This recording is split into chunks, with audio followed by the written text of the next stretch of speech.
2024 movies के लिए अच्छा था, पर सुपर हीरो मूवीज के लिए सबसे बुरा साल था। पर 2025 में वो सब बदलने वाला है, क्योंकि 2025 में ना सिर्फ मार्वल और डीसी पर बहुत सारी फ्रेंचाइजीज का भी कमबैक होने वाला है। तो एक एक करके उन सब पर बात करते हैं। शुरुआत करते हैं सुपरमैन मूवी से, जो कि 2025 की मोस्ट एंटिसिपेटेड मूवी है पॉपुलैरिटी के हिसाब से IMDb के लिस्ट में, जो कि ना सिर्फ DCU यानी कि DC के सिनेमैटिक यूनिवर्स को किक स्टार्ट करेगी, बल्कि सुपर हीरो के फॉरगॉटन एरा को भी वापस लाएगी। जो चीज इस सुपरमैन मूवी को बाकी सुपरमैन मूवी से अलग करती है वो ये है कि इसमें हमें सुपरमैन एक ऐसे समय में दिखाया जाएगा जब सुपर हीरो साथ में एग्जिस्ट करते हैं, जो कि अब तक किसी सोलो सुपरमैन मूवी में देखने को नहीं मिला। अब इसको लीड कर रहे जेम्स गन, जो कि अच्छी मूवीज बनाने के लिए ही जाने जाते हैं, जिन्होंने गार्डियंस ऑफ द गैलेक्सी जैसे फॉरगॉटन मार्वल टीम्स को इतना फेमस कर दिया कि अब उनको हर कोई जानता है। तो जस्ट इमेजिन कि जब ये बंदा वर्ल्ड के मोस्ट फेमस सुपर हीरो को लेकर मूवी बना रहा है तो वो कितना बड़ा इंपैक्ट छोड़ेगा सुपर हीरो मूवीज पर डीसी से आगे बढ़ते हैं और अब आ जाते हैं मार्वल पर,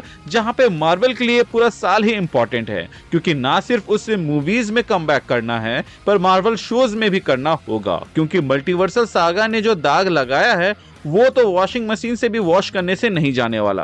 तो साल की शुरुआत होगी डेयरडेविल बॉर्न अगेन से, जो कि एमसीयू का पहला grounded fully TV MA rated show है। अब ना सिर्फ इस डेयरडेविल को अपनी नेटफ्लिक्स वाली सीरीज को रेस्पेक्ट देना है, बल्कि इसे डेयरडेविल और किंगपिन की इज्जत को भी वापस लानी है, जो इन्होंने Hawkeye and she Hulk show में ढो डाली थी। पर इस शो पर तुम भरोसा कर सकते हो, क्योंकि इसको बनाने के पीछे जो टीम है वो काफी अच्छी है। इसके बाद बारी आती है कैप्टन अमेरिका मूवी की, जो कि ऑलमोस्ट 8-9 साल बाद आ रही है, जिसमें उस गुस्से वाले हल्क का भी कमबैक हो रहा है जिसको सब पसंद करते हैं। लेकिन मार्वल में इसको आखिरी बार मेरे हिसाब से तो एवेंजर्स मूवी में दिखाया था, क्योंकि जो एवेंजर्स एज ऑफ अल्ट्रॉन में भी हल्क दिखा था वो पिटते हुए दिखा था, ना कि पीटते हुए। अब माना कि हमें सेम हल्क या सेम कैप नहीं दिख रहे हैं, पर अगर इन्होंने मूवी को अच्छी तरीके से बनाया होगा तो वो भी चलेगा, क्योंकि कैप्टन अमेरिका मूवीज एक पॉलिटिकल ड्रामा और एमसीयू के ग्राउंडेड सुपर हीरोज के जो स्टोरीज होती है उनको अच्छे से दिखाती है। एंड अगर कैप्टन अमेरिका 4 ने इसको पुल आउट कर दिया तो ये उस कैप्टन अमेरिका विंटर सोल्जर जैसी मूवीज की वापसी होगी। इसके बाद बारी आती है फैंटास्टिक 4 की, जो कि मार्वल की सबसे इंपॉर्टेंट मूवी होने वाली है, क्योंकि मार्वल अब तक 3 बार फेल हो चुका है एक अच्छी लाइव एक्शन फैंटास्टिक 4 बनाने में। ये 4th live action fantastic 4 team होगी 90s से लेके अब तक, जिसमें गैलेक्टस भी आने वाला है। थैनोस के बाद मार्वल फैंस का फेवरेट कॉस्मिक विलन अगर कोई है तो वो है गैलेक्टस, जिसको ये लोग अगर अच्छे से दिखा दे तो मजा आ जाएगा। कास्टिंग देखकर मैं काफी ज्यादा एक्साइटेड हूँ, क्योंकि पेड्रो पास्कल के तरफ से मैंने बीते समय में कोई खराब मूवी तो देखी नहीं है, तो उम्मीद है कि ये मूवी भी अच्छी ही जाएगी। इसके बाद बारी आती है थंडरबोल्ट्स की, जो कि पहली टीम अप मूवी होगी एंड गेम मूवी के बाद। तो बॉस, इसमें हमें मार्वल का सुपरमैन यानी कि सेंट्री दिखने वाला है। एंड सच कहूं तो इसका ट्रेलर होप देता है कि ये एक फन एक्शन ड्रामा मूवी हो सकता है। एंड इसमें काफी सारे कैरेक्टर्स का रिडेम्पशन आर्क भी देखने को मिलेगा, एंड शायद तक हमें बकी से चेंज होकर विंटर सोल्जर भी इस मूवी में देखने को मिल जाए, तो बॉस मजा ही आ जाए। अब बात करें मार्वल ज़ॉम्बीज की, तो बॉस व्हाट इफ सीजन 1 में एक एपिसोड आया था ज़ॉम्बीज का, जो कि काफी ज्यादा फेमस हुआ था, जिसके बाद से शो का अनाउंस किया गया था। एंड आई एम ग्लैड कि इसको सीजन 2 और सीजन 3 में कहीं पे भी ऐसे फिट नहीं किया गया, क्योंकि जिस हिसाब से व्हाट इफ का सीजन 2 और सीजन 3 गया है, मुझे लगता है कि वो लोग इसको भी बर्बाद कर देते। जो पोटेंशियल की बेइज्जती मार्वल ने व्हाट इफ के अंदर किया है सीजन 2 और सीजन 3 पे, उस पे बात न करते हुए एक पॉजिटिव होप के साथ मार्वल ज़ॉम्बीज से हम ये उम्मीद लगाते हैं कि वो इनकी जो बची कुची इज्जत है उसको बचा ले, और इसकी रेटिंग टीवी एमए होने वाली है, तो खून खराबा इसमें काफी ज्यादा होगा, तो हम अपने होप्स को थोड़ा सा हाई रख सकते हैं कि ये लोग कुछ अच्छा सा हमें दे दे।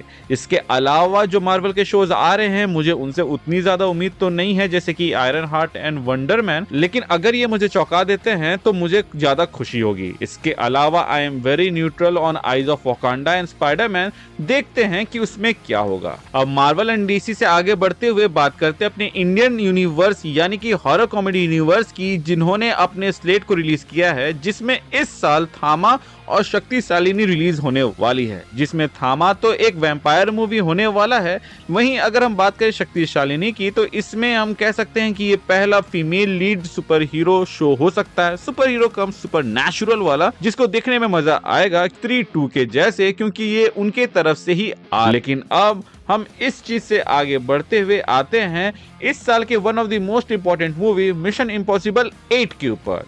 बार्बेनहाइमर के चलते मिशन इम्पॉसिबल 7 ने बहुत बड़ा मनी लॉस झेला था और मिशन इम्पॉसिबल 8 उससे भी महंगी और उससे भी ग्रैंड होने वाली है, जहां टॉम क्रूज अब तक का सबसे ग्रैंड स्टंट करने वाला है। और ये एक ऐसी मूवी फ्रेंचाइज है जो बेटर से बेटर होती ही जाती है। तो मैं तो बोलता हूं कि इस बार अच्छी सी टाइमिंग देखकर इस मूवी को रिलीज करो, जहां 1 महीने तक इसके अलावा थिएटर में कोई और देखने लायक मूवी ही ना हो, क्योंकि ये 1 बिलियन जाना डिजर्व करती है। प्लस अगर ये सक्सेसफुल हुई तो हमें और भी मिशन इम्पॉसिबल मूवीज देखने को मिलेगी। अब हम बात कर लेते हैं कुछ क्लासिक मूवीज के कमबैक के बारे में, जैसे कि कराटे किड। तो बॉस, तुमने अभी तक जैकी चैन वाली कराटे किड देखी होगी, या फिर ओरिजिनल वाली कराटे किड देखी होगी, या फिर दोनों को ही देखा होगा। अब कुछ एक्सेप्शन भी हो सकते हैं जिन्होंने कोई भी नहीं देखा हो, लेकिन मैं आपको बता दूं कि कराटे किड लेजेंड्स में ओरिजिनल कराटे किड और जैकी चैन दोनों ही होने वाले हैं। एंड ट्रेलर में जो किड है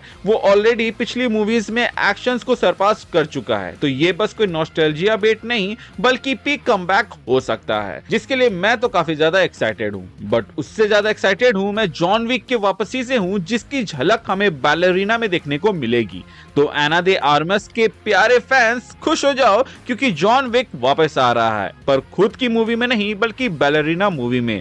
एक मूवी जो जॉन विक मूवीज के बीच में टेक प्लेस करती है और आगे जाके जॉन विक फ्रेंचाइज का इंपॉर्टेंट पार्ट बनेगी। इंपॉर्टेंट से याद आया, जुरासिक वर्ल्ड रीबर्थ भी आने वाला है। एंड अगर मैं सच बोलूं तो जो ओरिजिनल जुरासिक पार्क मूवी थी उसके बाद ये फ्रेंचाइज बस डाउनहिल ही गई है। तो ये सॉफ्ट रिबूट फ्रेंचाइज के लिए जरूरी था। बस अब ये देखना है कि क्या ये सॉफ्ट रिबूट इस फ्रेंचाइज को बचाता है या नहीं। एंड लास्ट मूवी जिसकी हम बात करने वाले हैं वो है 28 इयर्स लेटर। 28 जो फ्रेंचाइज है वो इस टाइम की बेस्ट ज़ॉम्बी फ्रेंचाइज में से एक है, जहां बाकी सारी ज़ॉम्बी मूवीज बोरिंग होते जा रही है सिवाय Zombieland, Shaun the dead and warm bodies. वहीं 28 फ्रेंचाइज बताती है कि ज़ॉम्बी एपोकलिप्स का असली डर क्या होता है। अगर आप नोटिस करोगे जो 3 एक्सेप्शन ज़ॉम्बी मूवीज है वो कॉमेडी के अंदर आती हैं, लेकिन जो ज़ॉम्बी मूवीज का जो डर होना चाहिए वो हमें 28 फ्रेंचाइज अच्छे से दिखाता है। 28 डेज लेटर पीक थी। 28 वीक्स लेटर का ओपनिंग सीन अभी तक के बेस्ट मूवी ओपनिंग सीन्स में से एक है।